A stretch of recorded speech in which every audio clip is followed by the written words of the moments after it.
సరే, రాబోయే 30 రోజుల గురించి మాట్లాడుకుందాం. ఇవి మన జీవితంలో చాలా కీలకమైనవి. ఎందుకంటారా? గ్రహరాజైన బృహస్పతి వక్రీగమనంలో ఉన్నాడు, అంటే వెనక్కి వెళ్తున్నాడు. మరి దాని ప్రభావం మనందరి మీద పడుతుంది. అందుకే ఈరోజు మనం ఈ కాలాన్ని జాగ్రత్తగా ఎలా దాటవచ్చో వివరంగా చూద్దాం. మనమేం చర్చించబోతున్నామంటే, ఈ 30 రోజుల ప్రయాణంలో ఎలాంటి తప్పులు చేయకూడదో ఒక 5 ముఖ్యమైన అంశాల ద్వారా తెలుసుకుందాం. సరే, ఇప్పుడు విషయంలోకి వెళ్దాం. మనం మాట్లాడుకుంటున్నది చాలా నిర్దిష్టమైన సమయం గురించి, కేవలం 30 రోజులు. ఈ కాలం మార్చి 7, 2026తో ముగుస్తోంది. కాబట్టి ఈ 30 రోజుల పాటు మనం చాలా అప్రమత్తంగా ఉండాలి. ఒక రకంగా చెప్పాలంటే, ఈ సమయాన్ని ఎదుర్కోవడం నిప్పుతో చెలగాటం ఆడినట్లే. నిజంగా ఒక్క క్షణం అజాగ్రత్తగా ఉన్నా సరే దీర్ఘకాలికంగా నష్టపోయే ప్రమాదం ఉంది. కాబట్టి ఈ హెచ్చరికను అస్సలు తేలికగా తీసుకోకూడదు. మరసలింతకీ రిస్కేంటి? ఏదీ ప్రమాదంలో ఉంది? గత 3-4 సంవత్సరాలుగా మనం కష్టపడి నిర్మించుకున్నదంతా, అవును, ఈ 30 రోజుల్లో తీసుకునే ఒక్క తప్పుడు నిర్ణయం ఇన్నాళ్ల శ్రమను బూడిదలో పోసిన పన్నీరు చేయగలదు. అందుకే ఇంత జాగ్రత్త అవసరం. సరే, ఇక మనం నివారించాల్సిన మొదటి తప్పు ఏంటో చూద్దాం.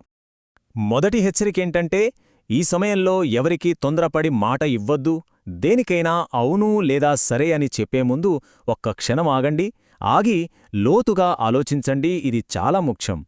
ఎందుకంటే బృహస్పతి వక్రీగమనంలో ఉన్నప్పుడు మన ఆలోచనా విధానం కాస్త గందరగోళంగా ఉండొచ్చు. అందుకే హఠాత్తుగా తీసుకునే నిర్ణయాలు అంత ప్రమాదకరం. ఈ సమయంలో మనల్ని కాపాడే అతిపెద్ద ఆయుధం ఏదైనా ఉందంటే అది ప్రశాంతంగా ఉండటమే. సరే, ఇక రెండో హెచ్చరిక. ఇది ముఖ్యంగా డబ్బు అంటే ఆర్థిక విషయాలకు సంబంధించింది. ఏవైనా పెద్ద పెట్టుబడులు పెట్టాలనే ఆలోచనలో ఉన్నారా? ముఖ్యంగా రియల్ ఎస్టేట్ అంటే భూమి లేదా ఆస్తుల లాంటి వాటిలో అయితే ఇది చాలా జాగ్రత్తగా ఉండాల్సిన సమయం. చాలా జాగ్రత్తగా. ఆర్థికంగా నష్టపోకుండా ఉండాలంటే ఈ 3 పనులు తప్పనిసరిగా చేయాలి. 1.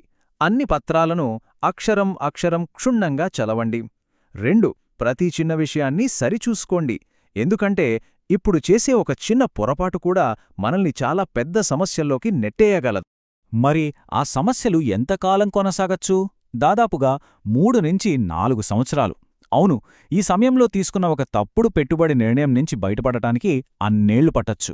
మరి అంత పెద్ద మూల్యం చెల్లించటం అవసరమంటారా? ఇక మనం మూడవ చివరి హెచ్చరిక గురించి మాట్లాడుకుందాం. ఇది మన సంబంధాలకు, ముఖ్యంగా మన వృత్తిపరమైన వ్యక్తిగత ఎదుగుదలకు సంబంధించినది.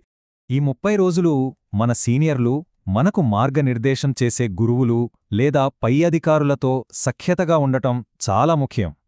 వాదనలకు, విభేదాలకు ఇది అస్సలు సరైన సమయం కాదు. మరి వాళ్లతో ఎందుకు గొడవ పడకూడదు?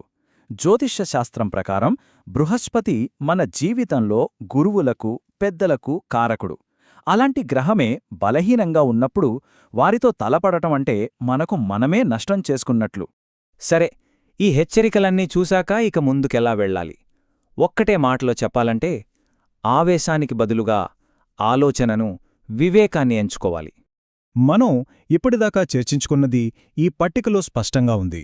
చూడండి, తొందరపాటు నిర్ణయాలు, అజాగ్రత్త పెట్టుబడులు, పద్దలతో గొడవలు, ఈ 3 తప్పులు మన జీవితంలోని వేర్వేరు రంగాల్లో ఎలాంటి తీవ్రమైన పరిణామాలకు దారితీయొచ్చో ఇక్కడ మనం చూడొచ్చు. చూడండి, ఈ 30 రోజుల జాగ్రత్తలు మనల్ని కట్టడి చేయడానికి కాదు, దీన్ని ఒక అవకాశంగా చూడాలి. ఇన్నాళ్లు మనం పడిన కష్టాన్ని కాపాడుకోవడానికి, మన భవిష్యత్తును మరింత పటిష్టం చేసుకోవడానికి ఇదొక అవకాశం. ఇది భయపడాల్సిన సమయం కాదు, ఆచితూచి అడుగులు వేయాల్సిన సమయం. ముగించే ముందు ఒక చిన్న ప్రశ్నతో వదిలేస్తాను. రాబోయే 30 రోజుల్లో ఏ ఒక్క ఆవేశాన్ని అదుపులో పెట్టుకుంటే మన భవిష్యత్తుకు మేలు జరుగుతుంది అనిపిస్తుంది? ఒక్కసారి ఆలోచించండి. సమాధానం మనలోనే ఉంది.